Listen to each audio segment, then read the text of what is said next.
आपने captain America 3 में अपनी अद्वितीय प्रस्तुति से सभी को चौंका दिया, लेकिन गलत पक्ष में खड़े होने के कारण और सोकोविया समझौते का उल्लंघन करने के कारण स्कॉट को 2 साल के लिए देश वापसी के लिए मजबूर किया गया। यहाँ तक कि वह संघीय युद्ध 3 में भी अनुपस्थित रहे। घर पर नजरबंदी के दौरान स्कॉट सप्ताहांत में आपके साथ रहकर समय बिताते हैं। 3 दिन बाद स्कॉट दरवाजे से बाहर निकलते ही आजादी का अनुभव कर सकेगा। उसी दिन स्कॉट धूप का आनंद ले रहा था और सपने में एक बार फिर क्वांटम क्षेत्र में प्रवेश कर गया और एक छोटी लड़की के साथ लुका छिपी का खेल खेलने लगे और खुद को एक महिला की बेटी के रूप में पाया। इससे स्कॉट तुरंत जाग गया। इस महिला का नाम जेनिस था। वह होप ही थी कि मां साथ ही वह पहली पीढ़ी की वास्प महिला भी है। कई दशक पहले हैंक और जेनिस को एक मिशन मिला था जिसमें उन्हें तैयार हो रहे मिसाइल को रोकना था। वे मिसाइल के पास पहुंचे और अंदर जाने के लिए जेनिस ने स्पेटोमिक स्विच खोलने का फैसला किया। पता होना चाहिए कि यह मिशन मूल रूप से हैंक करने वाले थे, लेकिन महत्वपूर्ण समय पर हैंक के स्पेटोमिक स्विच में खराबी आ गई। हजारों लोगों की जान बचाने के लिए जेनिस ने अपने आप को स्पेटोमिक रूप में छोटा कर मिसाइल के अंदर जाकर उसे नष्ट कर दिया। 最后成功地拦截了导弹客，他自己却永远地困在了量子里。而斯科特在梦中碰到了珍妮斯，这似乎预示着珍妮斯很可能。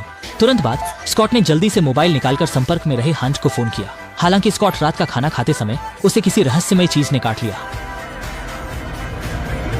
जब वह फिर से जागी तो स्कॉट पहले से ही होप की कार में बैठा था। ध्यान आकर्षित न करने के लिए होप ने कार को खिलौने जितना छोटा कर दिया। स्कॉट को घर से सुरक्षित बाहर निकालने के लिए होप ने उसकी दिनचर्या की गतिविधियों को जारी रखने के लिए एक विशालकाय बोतल के दूध की व्यवस्था की, जिससे घर के अलार्म को सक्रिय किए बिना कोई शक न हो।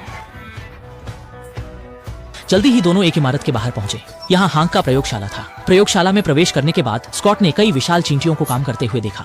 फिर उसने हांक को फिर से देखा। हांक ने उसे बताया कि उसने पहले से ही योजना तैयार कर ली है और स्कॉट का यह सपना संभवतः क्वांटम उलझाव कहलाता है, जो कि संभवतः जेनिस द्वारा छोड़े गए स्थान के निर्देशांक हैं। इस अवधि में हांक ने क्वांटम में जाने का रास्ता विकसित किया है।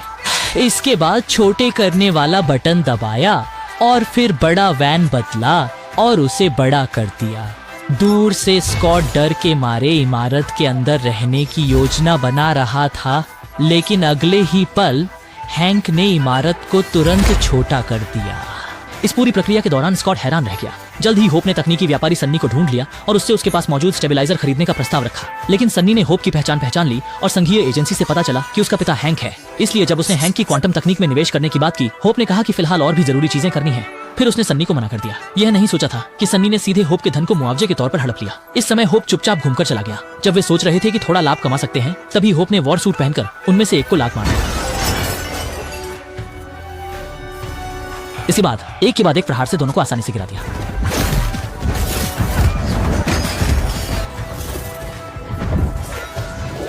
विपक्षी के मजबूत होते ही गोली चलाने पर होप तुरंत सिकुड़कर झूमर में छिप गया। होप लचीले ढंग से चलकर गोलियों से बच रहे हैं। सन्नी ने तुरंत आदेश दिया और उसके आदमियों ने सामान समेत वहां से निकलने की तैयारी कर ली। होप ने सही समय देखते हुए रसोई की तरफ दौड़ लगाई और वहीं एक नमकदानी उठाकर फेंक दी। इसके बाद दुश्मन द्वारा फेंके गए उड़ते चाकू को होप ने चतुराई से बचाया।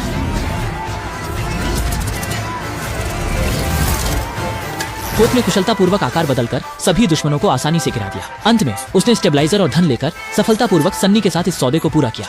जैसे ही होप सामने पहुंचा, अचानक एक भूतिया व्यक्ति प्रकट हुआ और उसने ऊपर आकर स्टेबलाइजर छीनने की कोशिश की। होप ने झट से आकार छोटा किया और एक घूंसा मारा, लेकिन भूतिया व्यक्ति की अस्पष्टता से होप को उसे निशाना बनाना मुश्किल हो गया और फिर भूतिया व्यक्ति द्वारा होप को मेज पर फेंक दिया गया।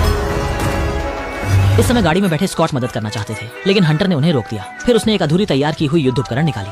स्कॉट ने युद्ध वेशभूषा पहनकर युद्ध के मैदान में प्रवेश किया और एक लात से भूतिया व्यक्ति को उड़ा दिया। हालांकि अगले ही क्षण भूतिया व्यक्ति का कोई भी सुराग नहीं था।